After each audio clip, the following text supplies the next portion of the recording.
30 seconds until airtime. Once again, stations, if you encounter technical issues during the broadcast, please call the Oregon Studio Hotline at 336-831-0864. Stations, your final time cue will be with 15 seconds until airtime. Mark, 15 seconds until airtime. Always.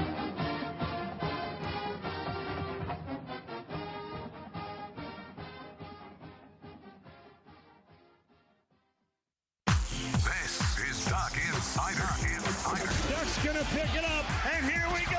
Got him deep. He's open. He's got it, and he's gone. How about that? Oregon repeats as the Pac-12 champion. Duarte pulls up, 3-ball. Bang! LJ Figueroa! Oregon goes back-to-back for the fourth time in the last 6 years. The Ducks are Pac-12 champions. Foley 3. Goal! Still fires and hits a 3. Left wing, pow. Yeah, boom. Welcome to Duck Insider. What a weekend. We're just getting started.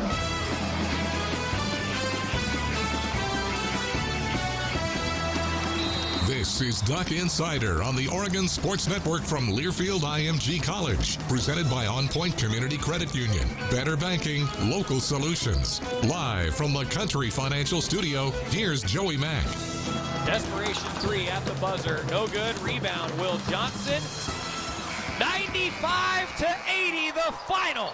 Oregon is going back to the Sweet 16 for the 5th time under head coach Dana Altman. As a 7 seed, the Ducks knock off the 2 seed Iowa. And the Ducks will keep dancing in Indianapolis into the Sweet 16. Oh, so much fun. Can you just put this in perspective, everybody? There have been 10 NCAA tournaments contested since Dana Altman became the head coach of the Ducks. This is his 11th year. Last year, there was no NCAA tournament. So 10 NCAA tournaments contested. The Ducks have been to 5 Sweet 16s during that time.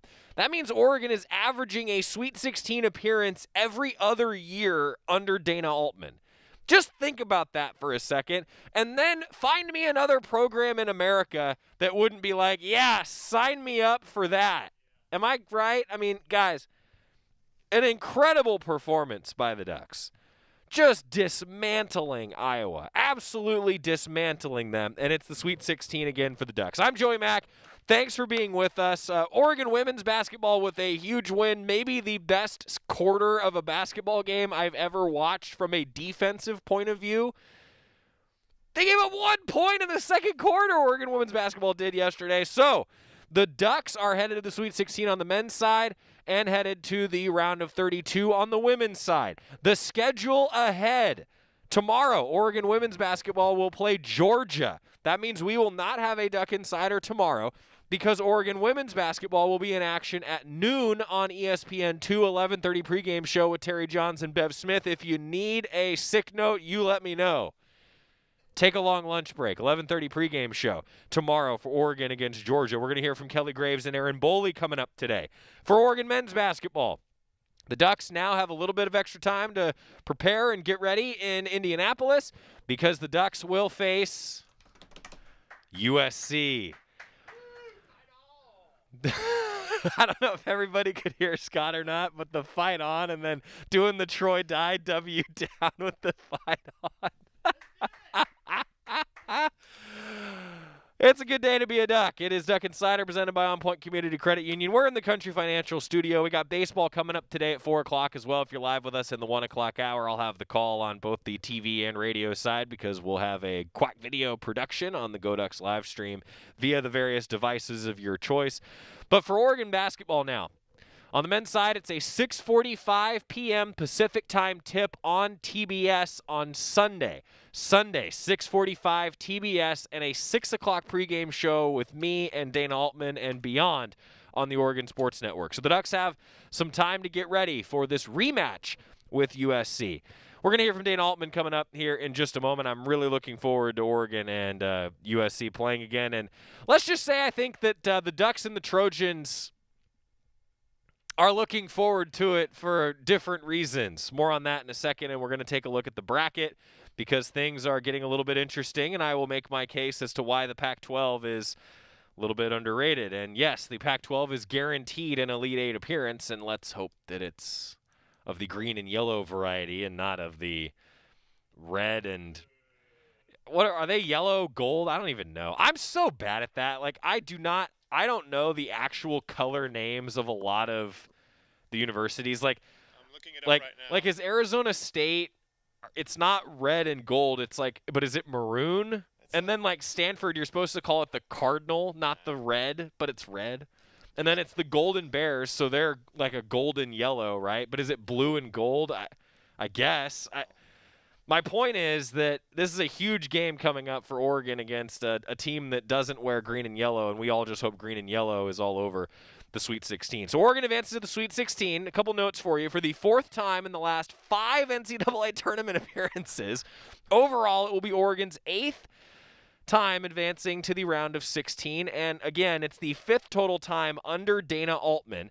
10 tournaments have been contested since Dana Altman has been the head coach of the Ducks, and he is averaging a Sweet 16 every other year. The 95 points for Oregon in the win over Iowa, a school record for the most points scored in an NCAA tournament game. The previous high was 93 against Iona in a 2017 first-round game on March 17th. That was played in Sacramento. I was actually there because that same Friday, Oregon baseball was playing at Cal.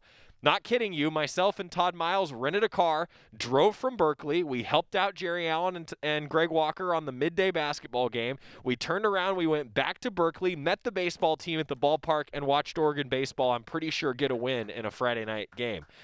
Yeah, this is good stuff. This is the best time of year. 56 points is the most by Oregon in the first half this season and matches the Ducks' high for points in either half. In other words, they sprinted out to a lead, and I thought the key to the game was when Oregon went on a 10-0 run to finish the first half. It was 46-46, then suddenly it was 56-46 at the Toyota halftime. Oregon's 25 assists, a season high. I said it heading into the game. Ball movement was key. Ball movement's key for this team all the time. They were averaging 13.4 assists per game coming into that game. They're averaging 13.9 assists per game now.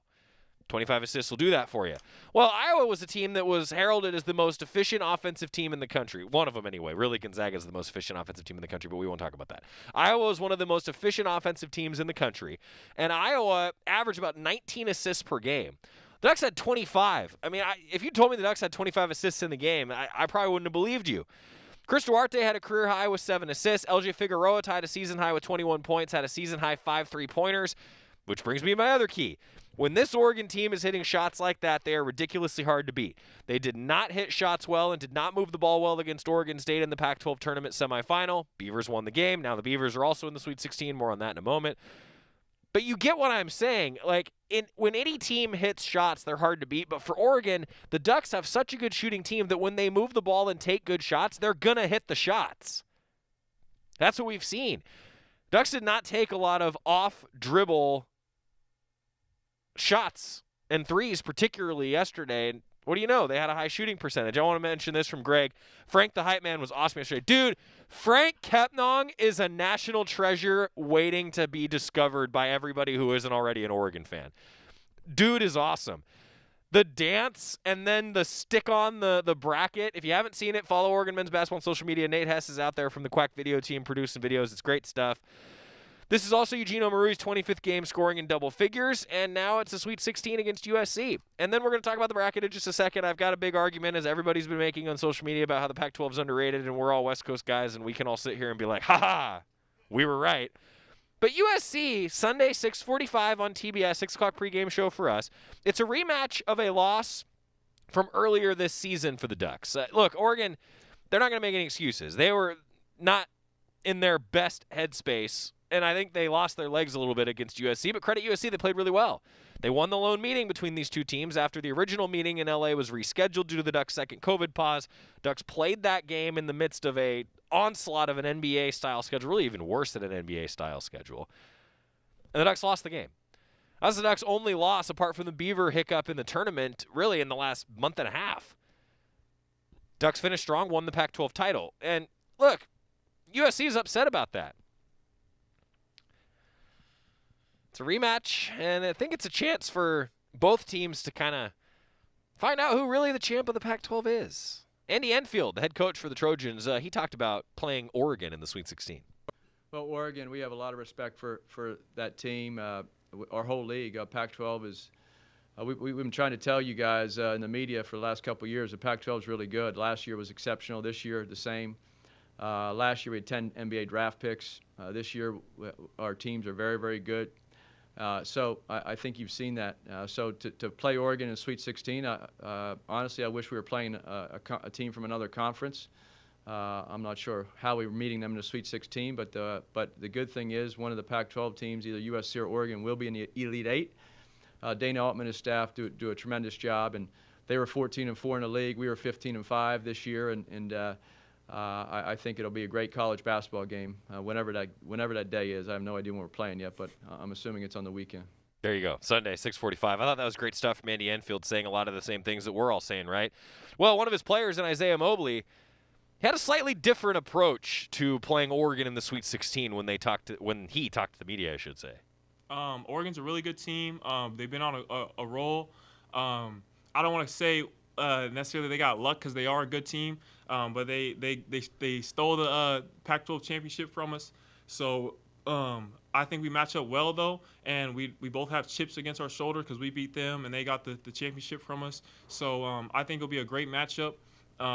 Not too often do you see two Pac-12 schools, number one and number two, match up in the Sweet 16, so I think that'll be interesting as well. But we're just gonna have to execute our game plan like we did tonight and take it to them. Yeah, that's good stuff. Isaiah Mobley, by the way, I think. Look, you hear that and it's like they do have a lot of respect for Oregon, just like Oregon, you're gonna hear has a lot of respect for USC. But there's a chip on USC's shoulder. Now, if you're the Trojans, I think that they'd be the first to say, well, if they hadn't lost a couple games against teams they probably should have beaten down the stretch, then we're not even having this discussion about Oregon being the champ and USC would be the champ. Well, instead, we're going to get maybe a game that, although I agree it's unfortunate it's in the Sweet 16, it would have been cool if this could have happened later in the tournament to really show that the Pac-12 belongs where they belong. But I am a huge believer that sometimes these games happen for a reason. And I feel like the basketball gods are just saying, all right, let's find out. Let's settle it on the floor, and I am here for it. We're going to hear from Dana Altman and update you on the bracket because, well, it's interesting. Oregon and USC in the Sweet 16 Sunday at 6:45 on TBS. We got more coming up. It's Duck Insider presented by On Point Community Credit Union on the Oregon Sports Network from Learfield IMG College. From the weight room to the classroom, on the field and off it, On Point proudly supports University of Oregon athletics because student athletes do so much more than bring us pride on game day. They bring our entire community together in Eugene and all across Oregon. So whether you're watching the game in the stadium, at home, or at your favorite local business, their success makes all of us stronger. On Point Community Credit Union. Join in. OnPointCU.com. Federally insured by NCUA. Equal housing opportunity. As my family continued to grow, I realized I'd have to replace my beloved Jeep with something that has, well, more seats. I'm Jason Hines, Country Financial Rep and father of 7. Whether you're upgrading from your sporty ride with no room for a car seat or finally replacing your well-loved beater that still has a cassette player, you'll want the right protection for your new car. Work with a Country Financial Rep like me and get the protection you need at a price you can afford. Learn more at TakeSimpleSteps.com or contact a local Country representative. Duck Insider, your home for the latest news on Oregon athletics. This is the Oregon Sports Network from Learfield IMG College. Adopt US Kids presents What to Expect When You're Expecting a Teenager. Learning the lingo. GOAT, G-O-A-T, acronym, stands for Greatest of All Time. As in, spaghetti sandwiches for dinner? They're my fave. Dad, you're the GOAT. You don't have to speak teen to be a perfect parent. Thousands of teens in foster care will love you just the same. Visit adoptuskids.org. Brought to you by the U.S. Department of Health and Human Services, Adopt U.S. Kids, and the Ad Council. Man, do I love card night. You ready, boys? You got a king? Go, fish, Dad! Oh, come on. This is WWE superstar Titus O'Neil. It only takes a moment to make a moment. Take time to be a dad today.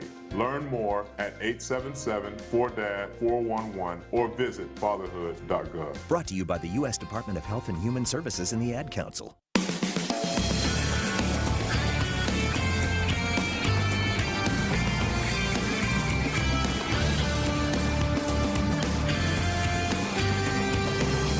We're back on Nugget Insider, presented by On Point Community Credit Union. Joey Mack here with you, taking a look at the bracket. Oregon and USC coming up 6:45 on Sunday in the Sweet 16. We got Oregon women's basketball tomorrow at noon. More on that from Kelly Graves in a moment. All right, so on the men's side, a quarter of the Sweet 16 is from the Pac-12. And the makeup of it is kind of fun. I saw Andy McNamara, formerly of course, Mac and Mose. He was an SID here at Oregon for a long time. And he had a great tweet. Said, Pac-12 champ, Oregon. Pac-12 tournament champ, Oregon State. Team that believes they're the real Pac-12 champ, USC. Preseason pick to be the Pac-12 champ, UCLA. They're all in. They're all at the Sweet 16. I love that. I thought it was a funny tweet. I got a good chuckle out of it from Andy Mack. Pac-12 has combined 13-2 through last night in both men's and women's tournaments combined. Pac-12 men's basketball 8-1 in games contested, plus Oregon's game against VCU that was issued as a no contest. I view it as the Pac-12 is 8-1 in games. I understand you can say 9-1, but to me, you play the game to get the record. I don't know what the official rulebook says about that, but that's what I say about that. And this is Duck Insider with Joey Mack, so that's just going to be the rule. Pac-12 women's basketball is also 5-1, with the only loss coming to in a really good game for Washington State, by the way. So that's a combined 13-2 in games that have been played so far in the combined NCAA tournaments. And we're into the Sweet 16 for the men and the round of 32 for the women coming at you today. This is, of course, as of 1 o'clock, 1:16 as we tape the show live, or we do the show live. So give some respect to the Pac-12, will you? Pac-12 is the first conference all time to have 4 teams seeded 4th or worse reach the Sweet 16 on the men's side. That's coming from our friends at Stats, the capital STATS organization. Number 6, USC. Number 7, Oregon. Number 11, UCLA. Number 12, Oregon State. All won by double digits in the round of 32. I mean, what? I mean, that's pretty darn good, right? It was a tough year to gauge everything. All right, I say that, and I'm very aware of that because there were so many ups and downs across the country, a lot of different things going on in the COVID era. How do you judge all of those teams? I would not want to be on that committee is what I'm saying. I do not envy that position. All I'll say is, let's go Pac-12. Back the pack, everybody. This is awesome. Awesome stuff. So the Pac-12's 9 total wins so far in the 2021 NCAA tournament are tied for 6th most in conference history. This coming from the Pac-12 office. And we're not done yet. In 2011 and in 1997, the Pac-12 won 13 games. In 1998, the conference won 11 games. In 2017 and in 2007, they won 10 games. And now here we are in 2021. We're not even through the Sweet 16, and they've got 9 wins. So this could end up being the most successful tournament in the history of the NCAA tournament for the Pac-12 if these teams keep winning. Now, we'll see if that happens. They're guaranteed at least one more win, so guaranteed to at least get to 10. 13 is the most all-time that the conference has won in an NCAA tournament. And with 5 teams combining to go 9-1 through the first 2 rounds of the 2021 NCAA tournament, the Pac-12 equaled the 3rd best record for any league with 5 or more teams in the field since the tourney's expansion in 1985. So to put that in perspective for you, in 2016, the ACC went 12-1. Pretty darn good. Pretty darn good. In 2015, the ACC went 11-1, and now here we are, the Pac-12 in 2021, going 9-1, tying with 3 other instances. The point that I'm making is the Pac-12, this is truly like a historic run. Like, we have not seen this in the Pac-12. We haven't seen it really around the country in other conferences. So congratulations to the conference, and back the pack. Let's go. The bracket, though, is as follows, because we know that Gonzaga and Creighton will play the winner of USC and Oregon. How many storylines can we get? You get Dana Altman's former school in Creighton. He's in the Creighton Athletics Hall of Fame. And then you get Gonzaga. Every Oregon fan wants to see the Ducks play Gonzaga. There's so many connections with Mark Few. It's a Pacific Northwest rivalry. I mean, that's awesome. And then you get a rematch with USC in the Sweet 16. There are so many storylines. I mean, seriously, this shapes up to be like a movie script for the Ducks. And let's hope they can get it done, and we'll see what happens.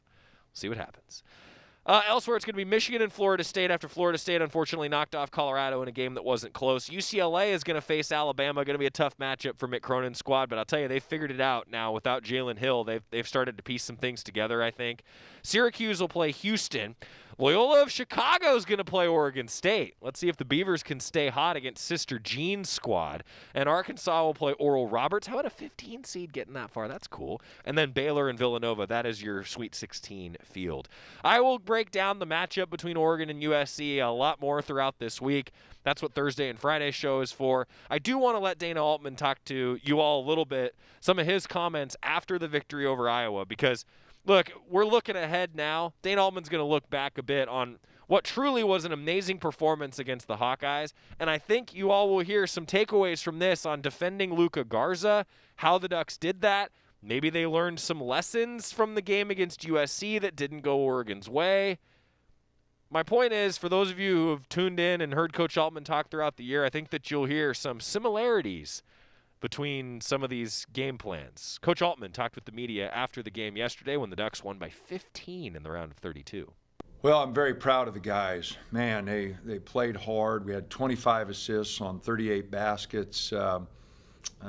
We got the rebounding tied up, and, Garza's such a good player, and just ripped us up. But, we really wanted to make sure that they didn't get the threes going and beat us from the three-point line.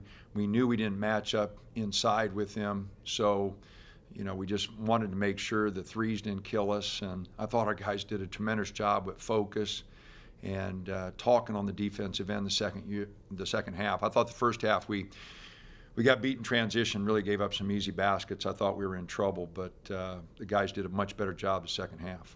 Dana, can you speak to after the third three-point play from Garza with 4:29 in the first, you went with your starters. That's a bit of a gamble.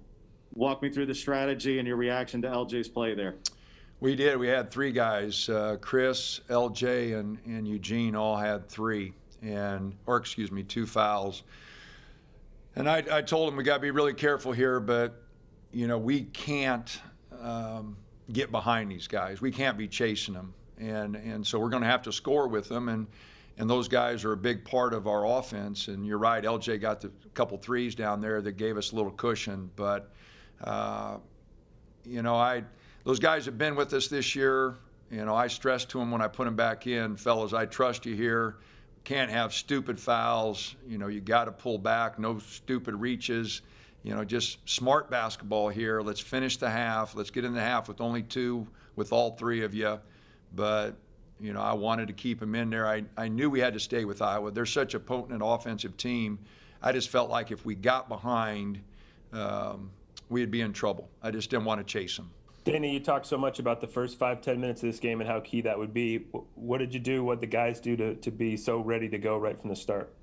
No, I did talk to them about it. I said, fellas, we've been out for 10 days. Our advantage may be in the second half when we're a little fresher, but that first 10 minutes, they got a big advantage. They've played a game, and they're not going to be tired the first 10 minutes. We've got to come out and move the ball, make plays for each other, get some easy shots, and not let them get easy baskets. Now, we got shots and we scored, but I thought our defense really gave up some easy baskets there that really concerned me. Transition, I think they had 11 transition points the first half. McCaffrey got out, got a couple layups. We didn't do a very good job getting back at times, but I thought the first 10 minutes was very important for us, and I thought we handled it okay. The second half, what was the adjustment on Garza? You guys did a better job limiting him. Well, James, it got a little easier because they weren't shooting the ball real well from three. We were able to collapse a little bit more when some of their subs were in, because they're not quite as their numbers aren't quite as good as some of their starters. So, we really felt like that we could collapse around Garza a little bit more. I thought Frank did a great job. I thought Frank gave us great minutes, both first half and second half of changing the game a little bit. So I'm very pleased with his effort, and he just played hard. He gave up 2 threes on a pick and pop that he just wasn't quite ready for that. But other than that, I thought he did a tremendous job. Dana Altman, some of the greatest hits from his press conference after the victory over Iowa. The Ducks are into the Sweet 16 to take on USC. Of course, he ended there talking about Frank Kepnong. The Ducks have gone with a shorter bench here lately. It's been the starters doing the heavy lifting. Only 6 bench points in a 95-point game tally. I mean, that's crazy. 89 points from your starters. 4 of them were in double figures. But yet, coach is sitting here saying, hey, Frank Kepnong gave you some good hard minutes. Chandler Lawson did as well. I thought Amari Hardy spelled the Ducks at times at the guard position. Jalen Terry got in and saw action. And how cool was it that Coach Altman got to empty the bench? Guys like Will Johnson, Luke Osborne, Luke War, I mean, guys that do so much for this program. Just awesome to see it. Men's basketball, we will talk more about the Ducks on the men's side coming up throughout the week. We're now going to turn our attention to women's basketball. A huge win over South Dakota, maybe the best second quarter or quarter of any kind I've ever seen defensively. You're going to hear from Coach Graves talk about that. Also still to come today, our regular conversation with Melyssa Lombardi, head coach Oregon softball. A lot more still to come. It's Duck Insider, presented by On Point Community Credit Union here on the Oregon Sports Network from Learfield IMG College. Hi, you've reached Toyota. This is Jan. Can I save on a new Toyota? Yes, with great deals through March 31st at participating dealers. I'm really into mystery podcasts lately for those long drives. Well, imagine yourself in a Camry when a celebrity sleuth solves the perfect crime. Or camping in a RAV4 when a shocking theft turns a city on its head. Or off-roading in a Tacoma when trouble follows a big city cop to the country. Spoiler alert, it was the butler. Toyota, let's go places. From the weight room to the classroom, on the field and off it, On Point proudly supports University of Oregon athletics because student athletes do so much more than bring us pride on game day. They bring our entire community together in Eugene and all across Oregon. So whether you're watching the game in the stadium, at home, or at your favorite local business, their success makes all of us stronger. On Point Community Credit Union. Join in. OnPointCU.com. Federally insured by NCUA. Equal housing opportunity. This is Duck Insider. Duck Insider on the Oregon Sports Network from Learfield IMG College. Tweens have mastered the art of tuning out. Jen, there's a spider in the car. We're turning your room into a home gym. See? Nothing. But some messages need to get through. Like making sure they're buckled up the whole ride, every time. Do whatever it takes to make your child listen. Jen, I friended your boyfriend. Wait, what? Buckle up, sweetie. Never give up until they buckle up. Learn more at safercar.gov/kidsbuckleup. A message from the National Highway Traffic Safety Administration and the Ad Council. To buy your home, you became a house hunting ace. Learned about loans, scoured neighborhoods, and asked the right questions. Now you're queen of your castle. If you manage that, you can get your retirement plan on track. Visiting aceyourretirement.org can help. With 401k tips and smart saving strategies, you'll feel empowered to own your retirement like you own your home. Go to aceyourretirement.org. Because when it comes to clearing financial hurdles, you're an ace. Brought to you by AARP and the Ad Council.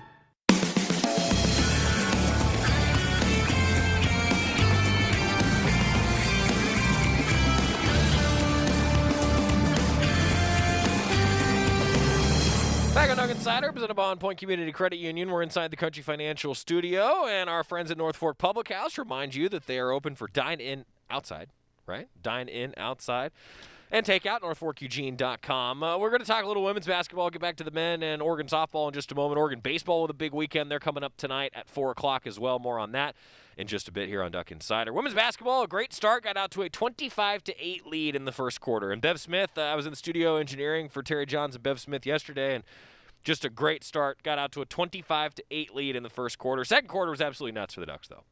Held South Dakota to 1 point, and it came in the final seconds on a free throw. So South Dakota shot 0 for 21 in the quarter, and that was because of the defense that Oregon was playing. 0 for 21. 25 straight misses dating back to the first quarter. Yeah, it felt like it was dating back to the first quarter. They went 14 minutes and 44 seconds without a field goal. I mean, what? Like, that's unheard of as the Ducks just dominated. Now, the second half wasn't quite as much of a runaway finish for the Ducks, but nonetheless, a big win is a big win. And the Ducks, it was never in doubt. In the process, Erin Boley also joined the 1,000-point club in her Duck career, adding in her numbers from Notre Dame. She's got over 1,200 points now in her collegiate career, which is just absolutely impressive.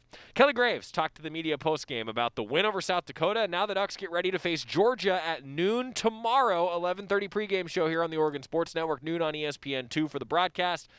I'm looking forward to it, you guys. This is going to be a fun matchup between Oregon and Georgia. Coach Graves talking with the media post-game last night after the win, and the Ducks advancing to the round of 32.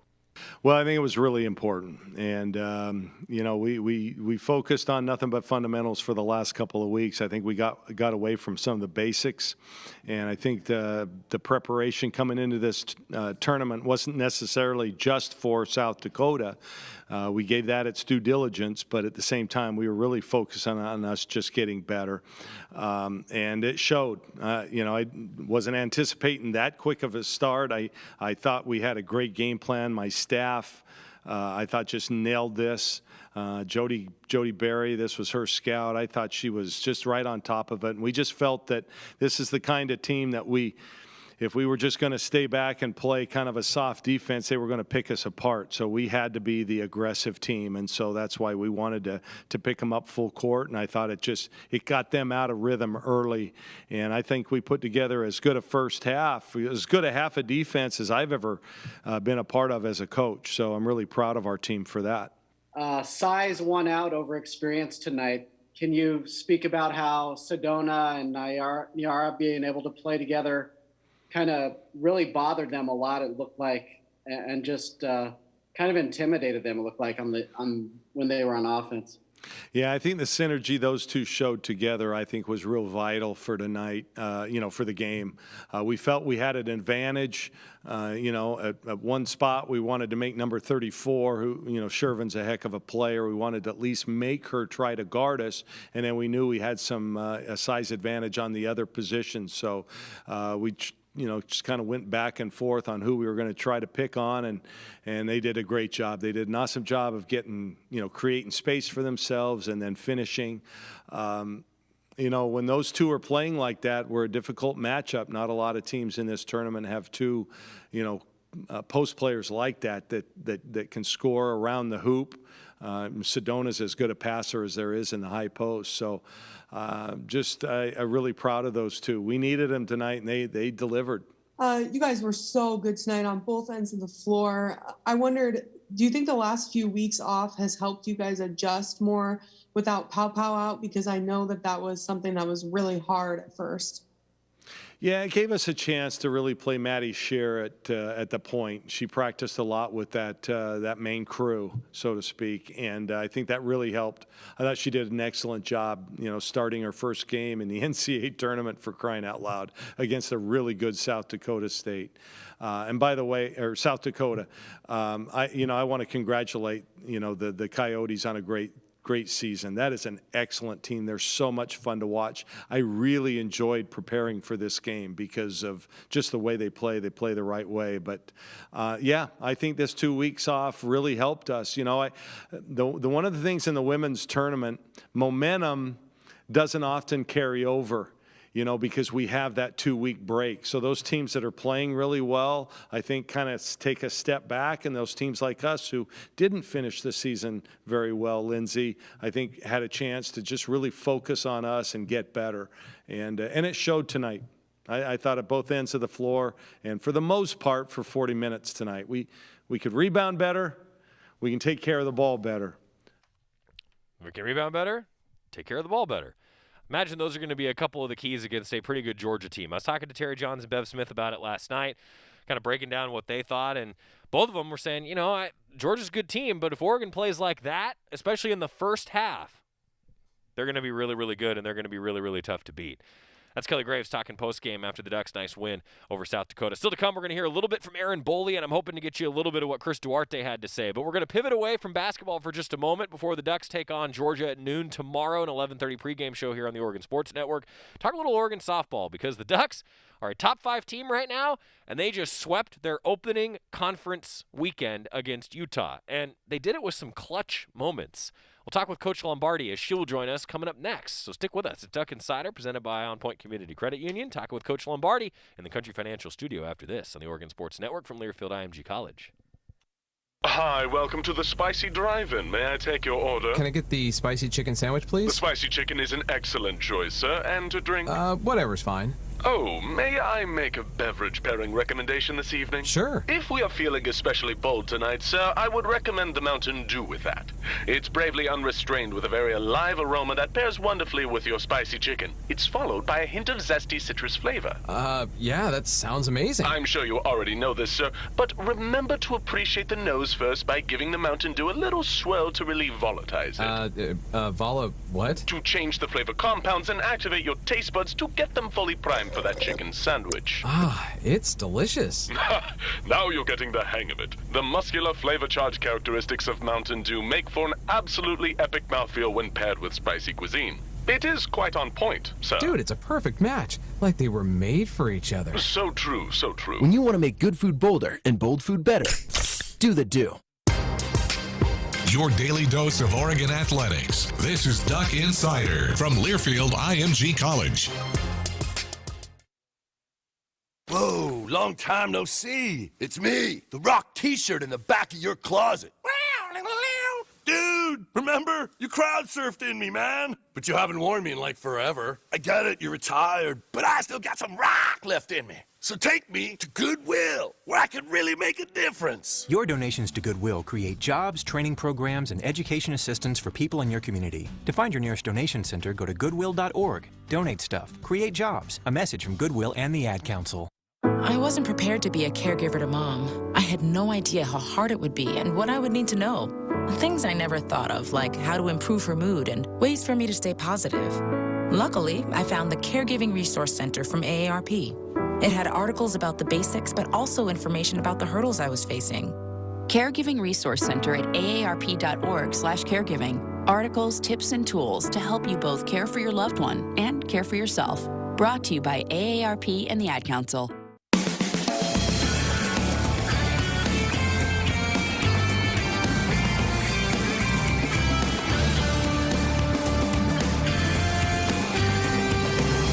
We're back on Duck Insider, presented by On Point Community Credit Union. Joey Mack here with you inside the Country Financial Studio. Every Tuesday, we have the opportunity to catch up with Oregon softball head coach Melyssa Lombardi, a top 5 team in the country right now. We've talked before that, I could sit here and brag about those things, but really it's the rankings at the end of the season that matter the most. But at the same time, Coach, it's cool to get that recognition, isn't it, after another successful weekend?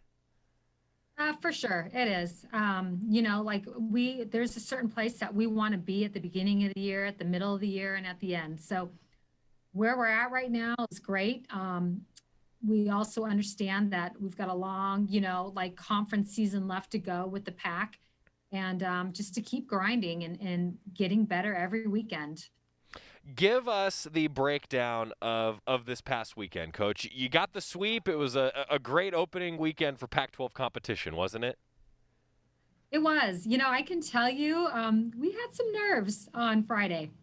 Even me. It's been 2 years since we played in the Pac. We have a lot of our team that has never played in the Pac because we didn't get to last year. And so I think just in general, there was some nerves, and it took us a little bit to get through those nerves. Once we got through those nerves, we were able to do what we needed to do. I mean, really, I think the theme of the weekend is just falling behind and finding a way to come back and win. So you guys are 20-1 overall, and I started thinking about this as you've now won 11 straight with those clutch moments. They were on display this weekend, but you guys have had to do that a few times, and it seems like your team is playing, and maybe this is unfair, but to me, as I look at the youth of your squad, it seems to me like your team is playing beyond its years and that they have a really strong sense of composure. Is that a fair description of what we've seen this season for your squad? Yeah, I think so. I think they are playing more like elders. I call our older ones elders, and I think as the majority, they're playing more like elders than a young team. And I think that comes from last year. The experience, even though we didn't get to finish last year, we still got a lot out of last year's season that I think is making a difference for this year. So in going 4-0 against Utah, I have a couple things I want to talk about with strategy. But first, I'm kind of curious, just bigger picture, Coach, we've touched on this in a couple different ways in our conversations in the past.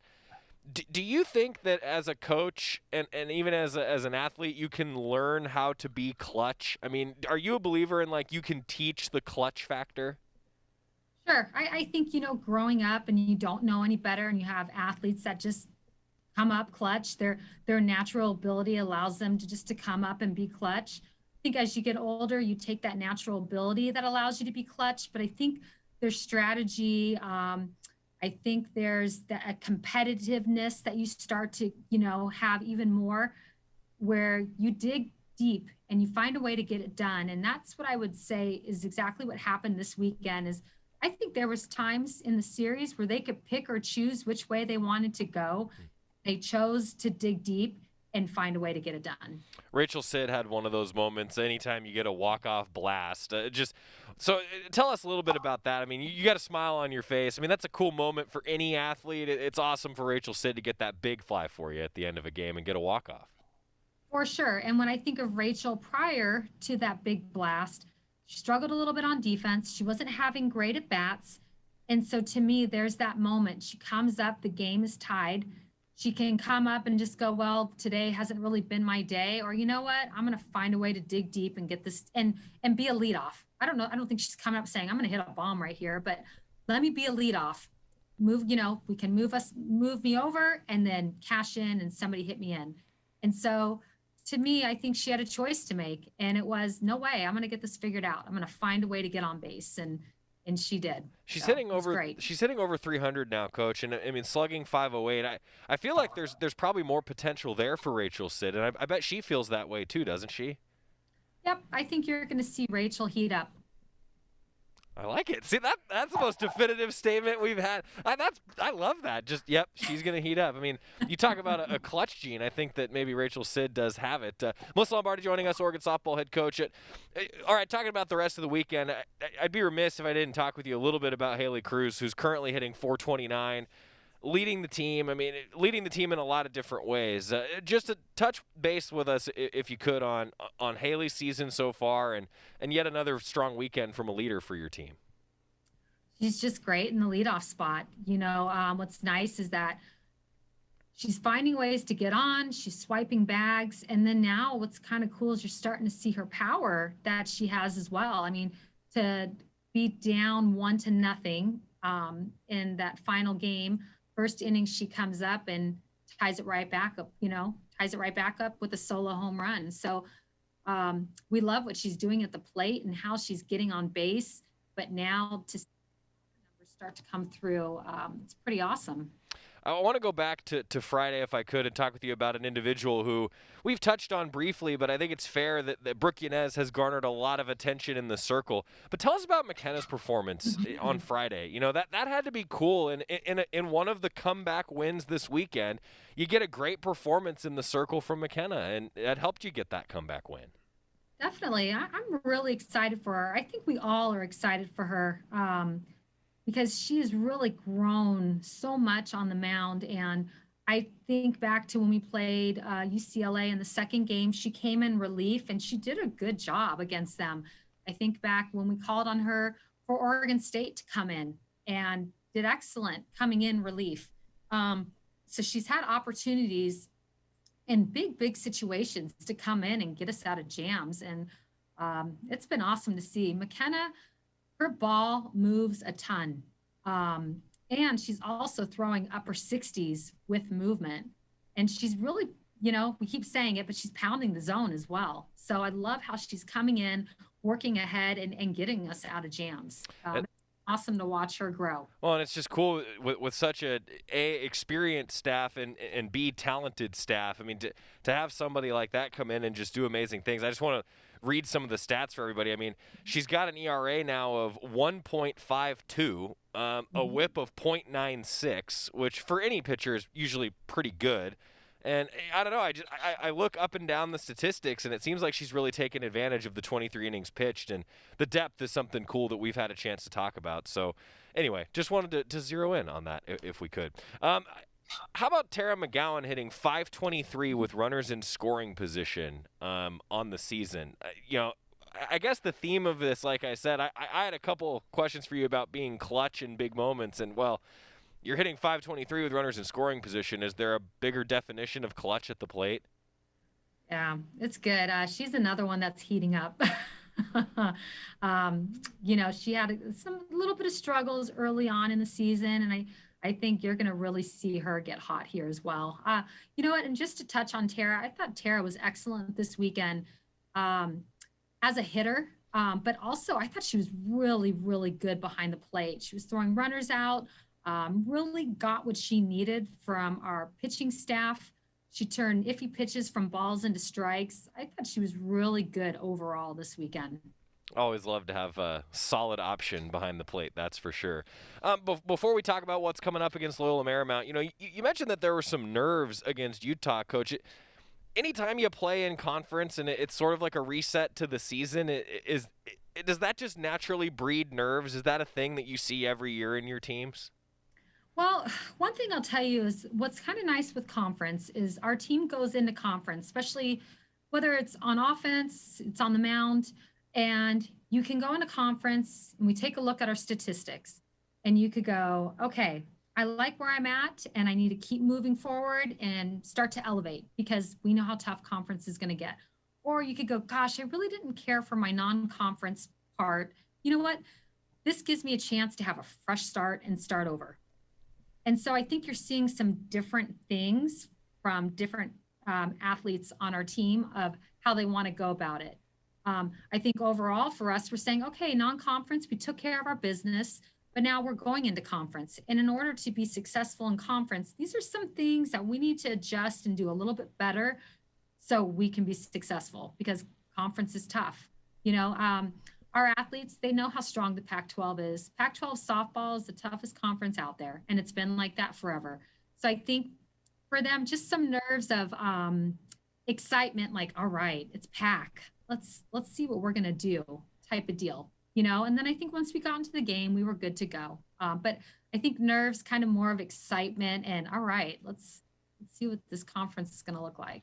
After you've now gone through it, playing that doubleheader with the non-conference game on Saturday, it's kind of an odd deal. I think we talked about how there's going to be some adjustments that you make throughout the season with it. What'd you take away from the strategy that you guys employed there? And getting the sweep, obviously, things worked well for you.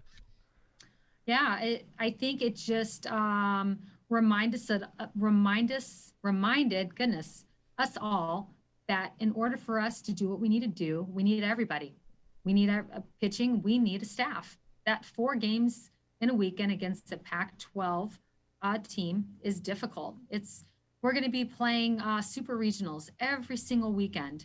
And so it's understanding really how to grind through this 4-game series and get what we need to get, to have success. I think the last day, I thought that win was more because of our mentality than what we did physically on the field. It was what team mentally is going to survive this final game through this tough weekend. That's kind of how I looked at it. And I thought they really answered that. Coming up, Loyola Marymount is in town 1 o'clock on Friday, 3:30 on Friday, and then noon on Saturday, a 3-game set for the Ducks. You can watch it on the Oregon live stream. Our buddies at KWVA, the student radio station, will take care of the radio call and the live stream as well. Just got to report real quick on Loyola Marymount. What do you hope to see this weekend from your squad? Just, I kind of sound like a broken record, but just the consistency, us to be consistent in what we're doing in all 3 areas and really to start elevating. We, our non-conference portion, we did what we needed to do, but now going into this next portion, we need to elevate in areas. And so those are the 2 things I would tell you. Coach Lombardi, always a pleasure to catch up with you. And thanks for taking the time, Coach. Good luck. Enjoy what looks like to be some sunshining weather at Jane Sanders Stadium this weekend, and appreciate the time. All right. Thanks, Joey. I appreciate it. Quick timeout. When we come back, going back to the basketball conversation because March Madness continues for both Oregon men and women's basketball. Back after this on the Oregon Sports Network from Learfield IMG College. From the weight room to the classroom, on the field and off it, On Point proudly supports University of Oregon athletics because student athletes do so much more than bring us pride on game day. They bring our entire community together in Eugene and all across Oregon. So whether you're watching the game in the stadium, at home, or at your favorite local business, their success makes all of us stronger. On Point Community Credit Union. Join in. OnPointCU.com. Federally insured by NCUA. Equal housing opportunity. After 2 years of construction, my wife and I finally moved into our dream home. So when a bathtub fixture broke, causing major water damage, I was glad we had the home insurance protection we needed. How do you know your home is protected? Talk to a Country Financial rep like me, Nick Simon. We can help you understand your options and select coverages to meet your needs. Then if something happens to your home, you won't have any surprises. Need the right coverage for your home but not sure where to start? Visit TakeSimpleSteps.com or contact a local Country representative. You're listening to Duck Insider. Duck Insider on the Oregon Sports Network from Learfield IMG College. All right, everybody in the car, let's go.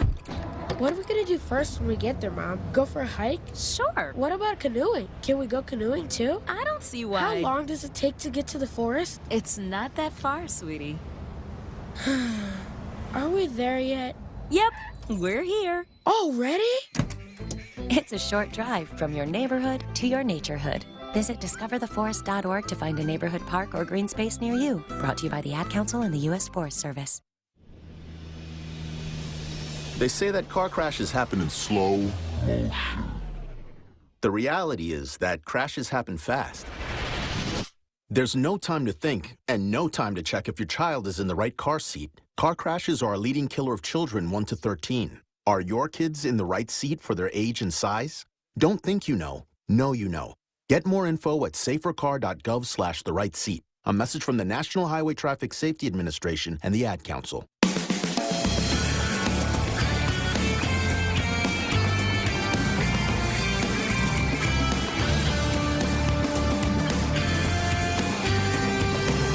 Back inside the Country Financial Studio, it's Duck Insider, presented by On Point Community Credit Union. My thanks to Melyssa Lombardi, head coach of Oregon softball, for joining us on the University of Oregon Alumni Association guest line. A lot of fun to catch up with her. And, you know, Erin Boley is somebody that's been having a lot of fun herself on the court this year. Of course, men's basketball moving on to the Sweet 16. Women's basketball playing tomorrow in the round of 32.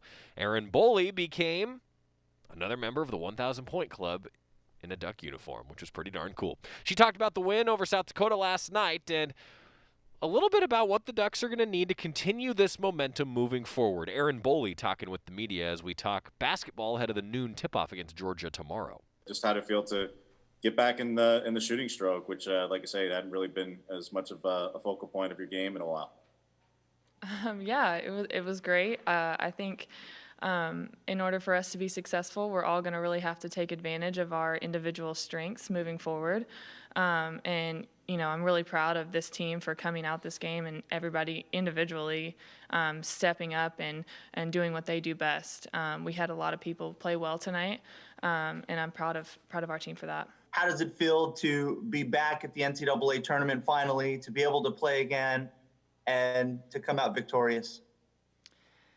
Thank you. It's an amazing feeling and a different one this year, knowing that it's my last. So I think, especially with this new team that we have this year and not ending the season the way that we wanted to, it feels really special to be out here and to have this opportunity to play in the tournament with this team. And we're really excited to keep moving forward. And I'm really happy with the way that we played tonight. And it's going to be an exciting run from here on out. Erin, it was like you guys had been waiting to play this game for 2 years is what it ended up looking like. As one that's been in this tournament before, it certainly looks different. What is your role to the younger ones that are stepping in for the first time? And yeah, it is a huge stage for these young kids that are coming in for the first time. But they've all grown so much throughout this year, and they're all ready for this. We just got to come in individually, especially with these young kids, and play with a lot of confidence, a lot of energy, a lot of confidence, and we're starting to play together better. And I think, especially for these young kids, just, you know, playing with confidence is a huge thing, knowing that we're capable of beating any team that's here. That's huge right there, I think. The confidence factor for the Ducks. That's what Oregon didn't have, losing 5 of their last 6 coming into that matchup with South Dakota. Then they give up 1 point in the second quarter. They get out to a 25-8 lead in the first quarter. Oregon has some confidence now as they get ready to face Georgia at noon coming up tomorrow. 11:30 pregame show with Terry Johnson, Bev Smith in the round of 32. The 6-seed Ducks will face Georgia, the 3-seed. And Terry Johnson, Bev Smith will have all the action for you. It's on ESPN2 on the TV side as well with that 11:30 pregame across the Oregon Sports Network. We won't get to all of it, but Chris Duarte also had some good things to say postgame as we continue to zero in on basketball. Last night after the Ducks really creamed Iowa. There's no other way to put it. And a 9 o'clock tip-off. A.M., by the way. So if those of you who didn't get up and have your breakfast with the Ducks, then you missed it. Well, Chris Duarte, though, had some good things to say, and I think this is key. They knew that Luka Garza was going to get his to an extent. Maybe it's a similar strategy against USC? Chris Duarte? Iowa, it's a great team, you know. We knew they could, you know, they could score the points, you know. We knew Luka Garza is a really good player, so our plan was, you know, we knew Garza was going to get his points. Our plan was, you know, get stops and play defense, play hard, get on the boards, and that's what we did. And I think as we go back to what Coach Altman was saying at the beginning of the show, couldn't let him get it going from 3. They didn't. Garza wasn't as effective when he couldn't move the basketball in the second half, and Oregon got the win. Is it a similar strategy against Evan Mobley? We'll find out. Evan Mobley, of course, looking at some of the numbers, doing a little multitasking and research. Evan Mobley, 16.5 points per game, 9 rebounds per game. He won Pac-12 Player of the Year, and he won Freshman of the Year, and he won Defensive Player of the Year. He's pretty good, you know? He's a pretty good player. Keep in mind, too, that in that loss that the Ducks suffered, a final of 72-58 last time these teams met, the only time these teams met in Oregon and USC, Oregon did not have to face Isaiah Mobley, the other Mobley brother. It's a little bit of a different team for USC, a little bit of a different team, and maybe a bit more of a rested team in Oregon as the Ducks will face USC coming up on Sunday at 6:45 on TBS, and I'll have the call at 6 o'clock, starting with pregame across the Oregon Sports Network. Meanwhile, we're getting ready for Oregon baseball tonight. What a weekend for the Ducks. So Friday was a loss. We don't need to talk about that. Waz didn't really like the personality and the character of his team that day, and the Ducks answered. Fired him up on Saturday, and it was the first time this weekend that the Ducks were able to play in front of their family and friends, as Lane County is now in the moderate risk category. Looks like it's going to go down to the lower risk category on Friday, which is great news, as I think we can all see the light at the end of the tunnel here. It was awesome, though, to have the friends and family, a limited number, in attendance at PK Park. And maybe that changed things a little bit. The Ducks were pressing a bit on Friday. Well, on Saturday, the Ducks just dominated. Home runs from Kenyon Yovan and Gabe Matthews. On Sunday, it was a rubber match, a close game. Josh Kasevich made his second diving play and then got up and threw a guy out at first base in as many days. Robbie Ashford showed speed on a triple that actually skipped on the edge of the infield. Yeah, that was a ground ball that went all the way to the wall, and Robbie Ashford got to third, and then he also later in the game stole third. He might have been the reason Oregon won the game. Ducks won the series. They're top 20 in every poll right now. And now they're going to face Portland coming up today at 4 o'clock. 3:45 pregame show across the Oregon Sports Network. We'll have a TV broadcast on Quack Video as well. That's today's show. Women tipping off tomorrow at noon. We'll talk to you then. Okay, men. This is your time. Maybe you didn't choose this, but you're here now. You're going to go out there and be an all-star caregiver. Cook, clean, be there emotionally and physically. You got to dig deeper. Drive them to physical therapy, doctor's appointments, because that's what caregivers do. Don't give up. Show the world that you're tougher than tough.